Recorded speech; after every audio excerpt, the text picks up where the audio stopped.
The Columbia Workshop is on the air, presenting radio's foremost laboratory of radio writing and production techniques.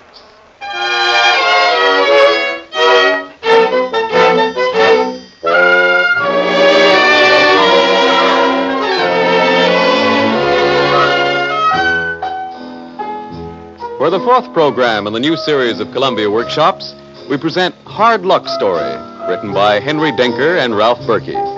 The musical score for today's broadcast was composed and will be conducted by Alex Semler. The show is produced and directed by Albert Ward. Now, Hard Luck Story.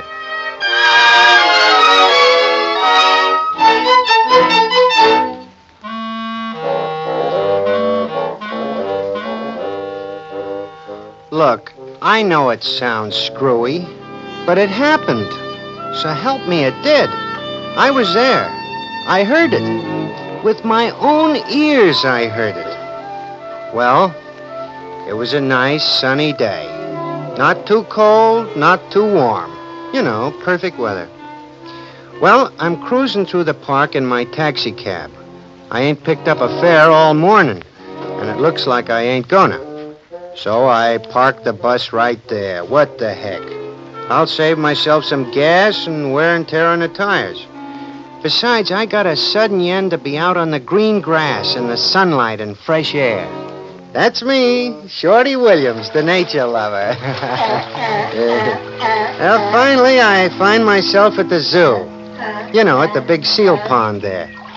Well, I'm leaning over the rail, watching the seals, how they're swimming around. I got spring in my soul, see? A nature lover. I'm carried away. And then suddenly, I hear a voice. Hey, Bub. I look around. I don't see nobody. Then I hear again. Hey, you. Shorty. Here. Shorty, that's me. Hey, what is this? There's no one here. There's a guy holding a kid near the rail, maybe 20 feet away, but it ain't him. Then I hear again. Psst. Here I am. Down here. I look down, but there's no one there. Only a seal lying there on the ledge in front of me. Everybody knows that seals can't... Hey, Shorty. But then I see. Yeah, no kidding. I see the seal's got his fin cupped over his mouth, and I can hear plain as anything. Yeah, it's me, Shorty. Holy smoke, a talking seal! Shh. Take it easy. Take it easy. And stop staring at me like that. You want to attract attention? Gee, no, but you're talking. Of course. I'm Emil. Emil? Yeah. I don't think we've ever met before, have we? Say, you're not some dead guy come back in the body of a seal. No.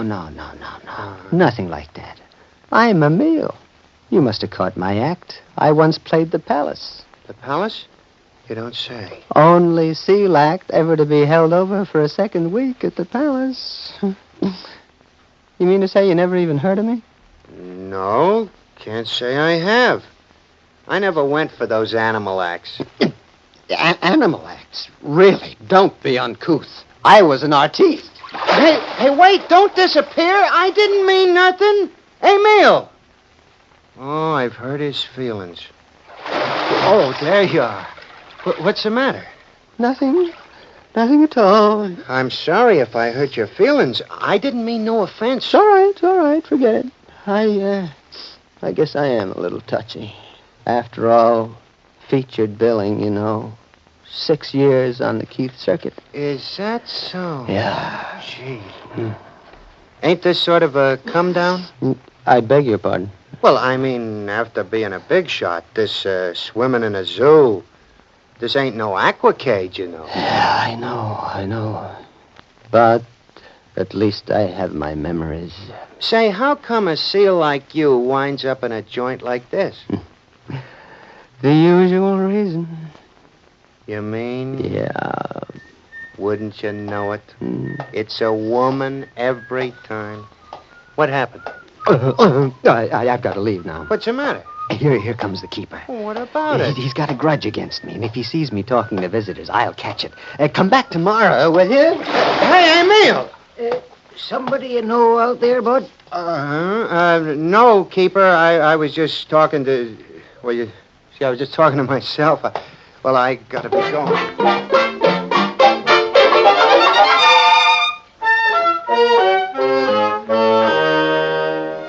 Well, I beat it away fast. I don't want to get Emil in Dutch, see? But I'm back the next day, all right.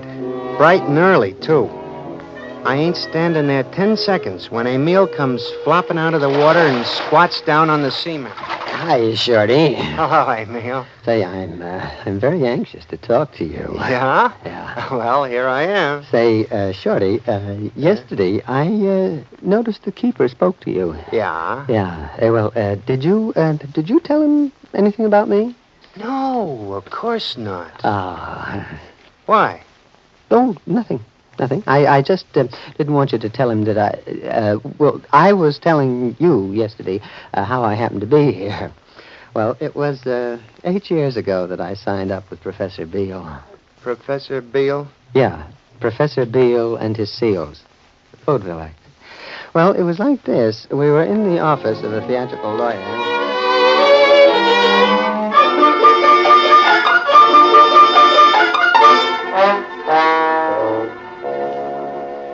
Diefenbacher, I'd like you to meet Emil, the seal. How do you do? Hello, Mr. Diefenbacher. You know, this is the first time I've ever been in a lawyer's office. You see, Now, Emil, let's get this contract business over with. Oh, yes, Professor. The sooner I get started on my career, the better. Well, now let's take a look at the contract. Entered into this blank day of blank, 1900 and... Emil, here's the whole thing in a nutshell. I'll take care of you for the rest of your life, and you'll never have to worry. Really? Yes. Right here in clause 13, it says, the party of the first part hereby agrees to... You see? No. Well, let's get on with the rest of it. You will be the featured seal in the act, Emil. I will? Yes. Oh, that's nice. Yes. You see, right here in clause 9, it says, the party of the second part will be... You see, it's all very simple, Emil. You just sign here. Yeah, but now, wait a minute. There are a couple of things that I'd like to get straight. Sure. Anything you want to know, just ask the counselor. Suppose I'd want to join another act. Well, that's covered in paragraph 6. For the life of the party of the second part... Oh, don't go through all that. Look, Emil, any time you want to call it quits, you're free to do so. Is that right, counselor? Well, now, let's see. You see, Emil? Yes. Is there anything else you want to know? What about my billing? Billing? The best. Stops. Isn't that right, counselor? Why, right here in paragraph... Yes, here in paragraph 22, it says... Sign, Emil. We're wasting time. Don't you trust me? Yes, but... Well, then, Emil, will you sign? Well, all right, but I still think, Good. Now, Mr. Diefenbacher, will you witness the contract? Yes. There you are. Good. Now, that's settled. Well, Emil, let's go. Goodbye, Mr. Diefenbacher. We have to get over to the rehearsal, you know. Goodbye, Counselor. Goodbye, Emil.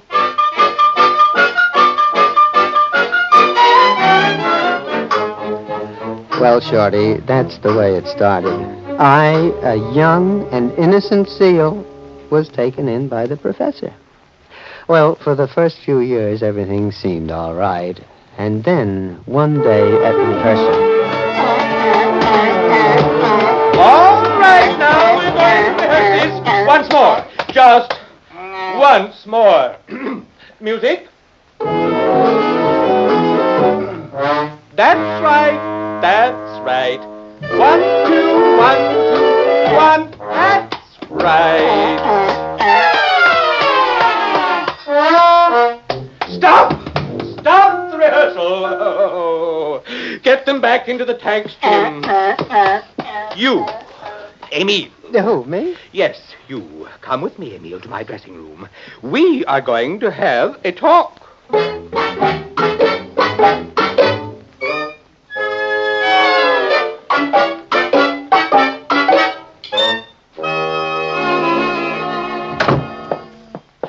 Won't you have a seat, my dear friend? Oh, thank you, Professor. Perhaps you would like a drink? No, never touch the stuff. Oh, maybe a cigar? No, thanks. Well, how about some nice herring tidbits and delicious Madeira wine sauce? I don't mind if I do. You don't mind? Give him tidbits. Can't even balance a ball on his nose. But give him tidbits. My patience is at an end. At an end, you hear, Emile? Missing cues, confusing the others, lousing up the act. What's come over you the last few months? You hear me? I want to know what this is all about. Start talking, my friend, and you'd better make it good. Well, I'm bored, Professor. I'm in a rut. you still want to change the act? See, the trouble with you, Professor, you have no imagination. No imagination. I have done all right, thank you. For 25 years, I have had a seal act, played before the most select audiences in the world. I was the great Professor Beale before you were born. You upstart. Oh, come, Professor. Name-calling won't help. Now, let's be grown up about it. Now, I am not asking you to change the whole act. As seal acts go, it's not bad. Thank you. Not at all. But that doesn't mean there's no room for improvement, for new ideas. My goodness, Professor, the same routine over and over and over again. Look at it from the seal's point of view. I balance a ball on my nose, and I toot a horn, and I clap my fins. Clap my fins. And what is wrong with that? Clapping is all right for Eddie Cantor. At least he sings. How far would he have gotten if he just came out and clapped his hands? I want to tell somebody... Oh, no, not that. You can't tell jokes. Nothing doing. Why not? Because nobody would believe it. A talking seal. Now, we've gone all over this before. I don't want to hear any more about it. No jokes. Well, perhaps a poem? A small poem like Hamlet's soliloquy? Hamlet's soliloquy. Well, I could make a few mistakes, stumble over a few words, just to make it look hard. The audience wouldn't believe it.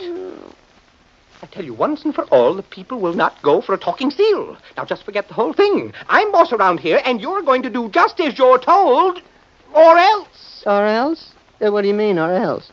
You know exactly what I mean, my good friend, and don't forget, in a public zoo, they don't hand out tidbits in Madeira wine sauce. Me in a public zoo? Oh, Professor!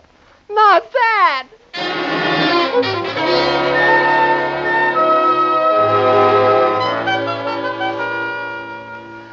Well, Shorty, that's the way it was. Gee whiz, Emile. The professor was a hard man. Oh, he was clever, all right, Shorty. Getting around me with herring tidbits. Ooh, those tidbits. Ooh, those toothful, succulent tidbits. Those savory, heavenly, exquisite tidbits. Gee, was they that good? Ambrosia, Shorty. Veritable ambrosia. Ambrosia, huh? Yeah. Never heard of it. They sell them at all department stores. They do? Ambrosia, huh? You just walk up and ask for ambrosia? Well, no. You ask for herring tidbits in Madeira wine sauce. Oh, I see. Yeah. Shorty. Yeah? Why do you ask? You weren't thinking... I never know. Oh, no. Oh, I really... Why not? Oh, I didn't mean for you to... Oh, I wouldn't want you to think that I was hinting. Forget it. It'll be a pleasure. Oh, would you? Sure. Oh, thank you. Thank you. Well, now, if you don't mind, I've got to go now. I will see you tomorrow, huh? Sure thing. So long. Oh, Shorty, I forgot to tell you, they've got a special this week. $1.97 a bucket at Glacey's department store.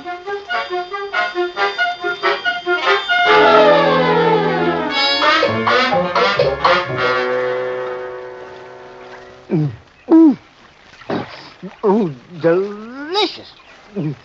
Succulent. But they're not that good, are they, Emile? Oh, heavenly. Boy, that bucket of tidbits sure went fast.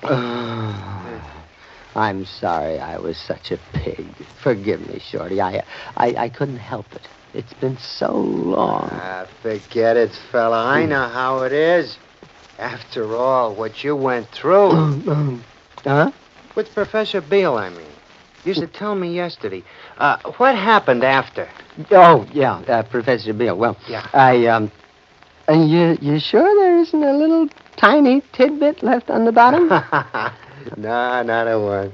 You cleaned it out. Look. Yeah. So I did. My, oh, my, what a piggy I've been. Hey, Emil. What? About Professor Beale. What happened? Oh, that.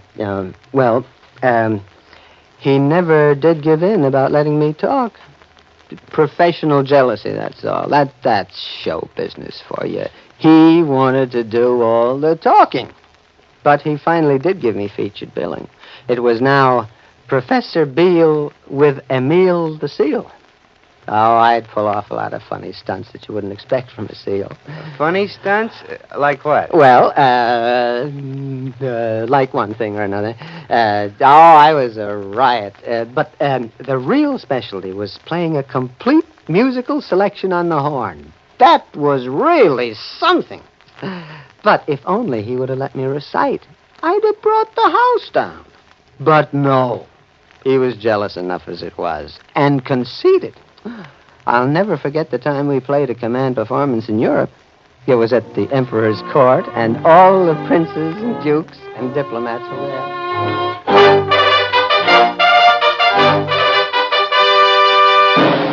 And now, Your Majesty, ladies and gentlemen, may I present as the piece de resistance the one and only Emile the Seal, who will play for you Paganini's variation on a theme by Mendelssohn for the muted horn. I thank you.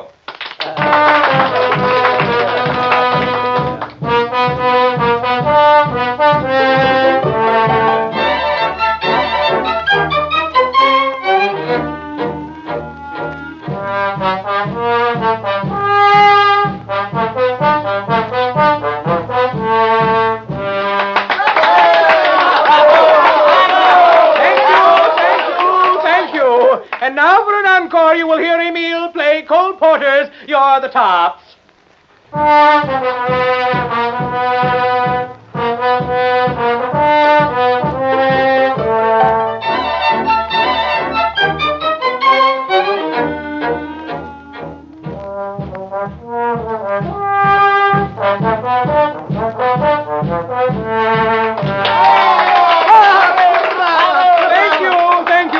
Emile, that's enough bowing. Back on your stand. Worried, huh? Oh, shut up. Off with you. Why didn't you make mistakes like you were supposed to? For royalty, I don't have to make mistakes. Monsieur, you are to be presented to His Majesty. It is his wish. His Majesty. Oh, splendid. This way, sir. Thank you. Emile, where are you going? With you, of course, to be presented. You fool, stay where you are. Why? Do you think the Emperor wants to meet a seal? Did you hear the applause? That applause was for me. Arrogant animal. You go too far. Stay where you are. Do you hear me? Meet the Emperor, indeed. A seal. This is discrimination. Go back, I say. Do you hear? And keep quiet. Oh, no. Excellency, I have the honor to present the famous Professor Beale. An honor.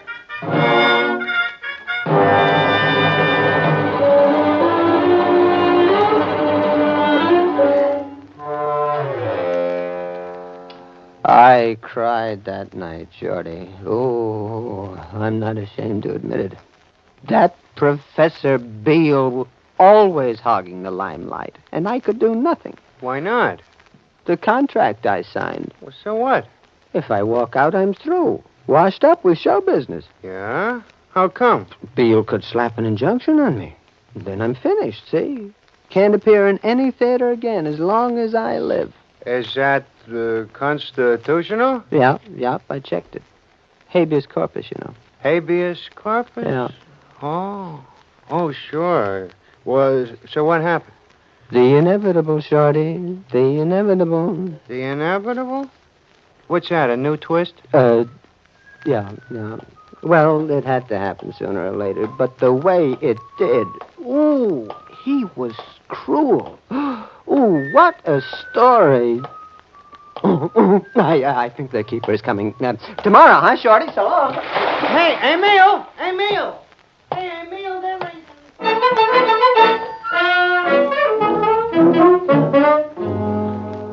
Well, he sure was jittery about that keeper. He was seeing the guy when he wasn't even there.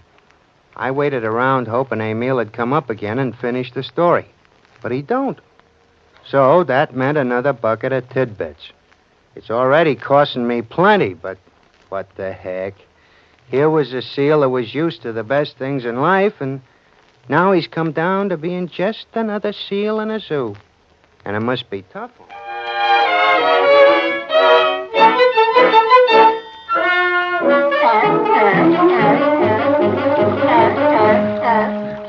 Take it easy, Emil. There's hardly any more left.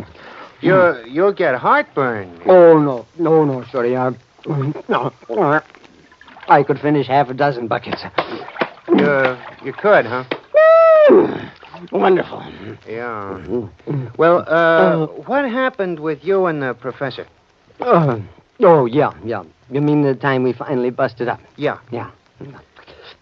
Well, it was all on account of Vivian. Vivian? Yeah. You mean? Mm-hmm. Yeah. That's how come all this. Being a success and all that, I was beginning to think seriously of getting married. But moving around in theatrical circles, I didn't have much of a chance to meet up with really high-class lady seals. And I was beginning to feel that my whole life would be wasted if I didn't have a few sons and daughters to pass on my talents to. You know how it is. Well, sure, it's only human. Yeah. Well, it was beginning to look pretty hopeless until one day in Minneapolis, I saw her.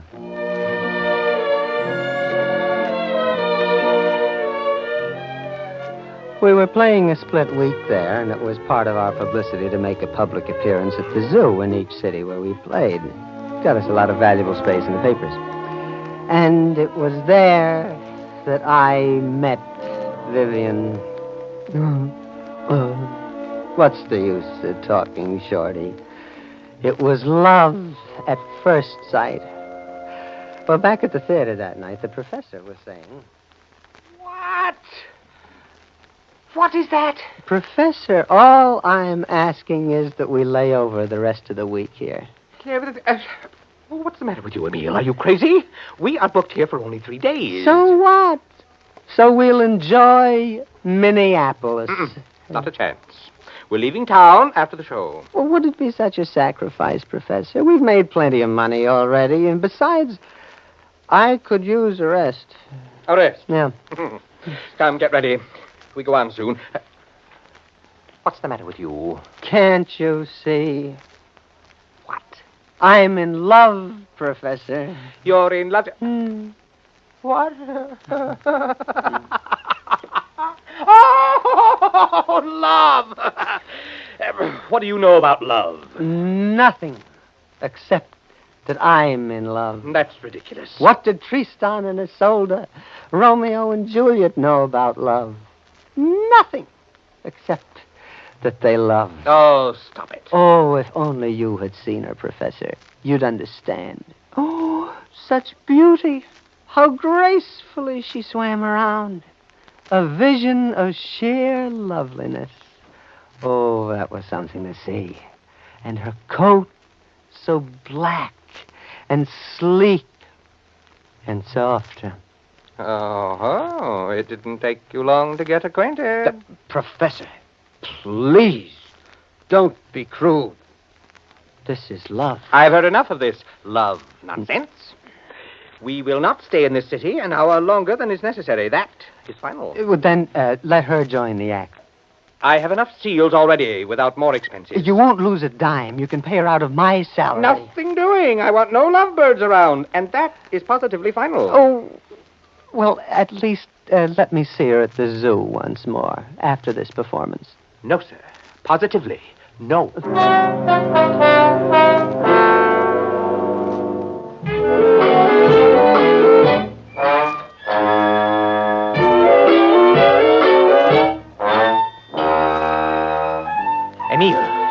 What is the matter with you? That's the third cue you've missed.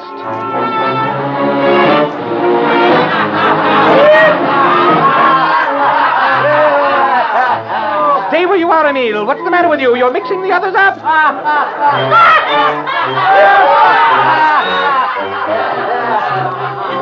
Wait till I get you alone.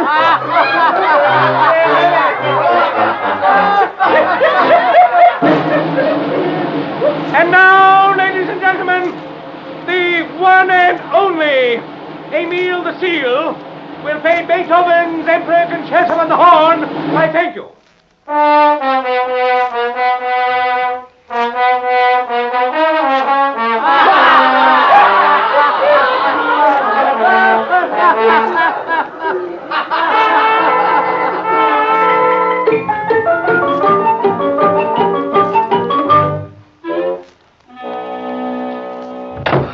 So, making a laughing stock out of the great Professor Beale. Emile, you have eaten your last tidbit. I don't care. What? Have you gone out of your mind? I'm through, Professor. Oh, no, you're not. We've got a little contract, you and I. Walk out on me, and you're washed up in show business. I don't care about show business. I'm through. That's final. You can sell me to the zoo, if you like. Oh, the zoo. I see. Well, since you insist, that's just what I will do. Sell you to the zoo. That'll suit me fine.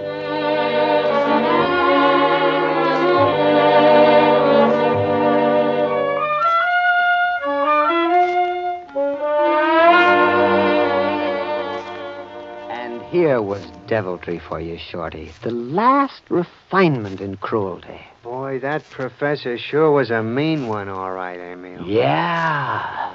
At the very end, he denied me the little joy I might have had in life. You mean? Uh-huh. With my beloved Vivian in the Minneapolis Zoo. Gosh. He went and sold you to the New York Zoo instead? Uh-huh. Now you know it all. Oh, gee, golly. Oh. Here he comes. I've got to be going now. Emile! Something wrong, bud? Wrong, Keeper? No. No. What about them tears? And what have we here? No. The saints be praised. An empty herring bucket. Oh, that Emile. Well, what do you mean? Has he been after telling you the sad, sad story of his life? Well, yeah. About Professor Beale and Emile the Seal. Has he been telling you that one? Yeah, but... Oh, what that Emile won't do for them herring tidbits. But what about Vivian? Playing for the King's Court and all Lies, lad. All lies. That old faker was born in this very zoo, and he's not put a fin out of it since. that? Guy, no. That's a fact.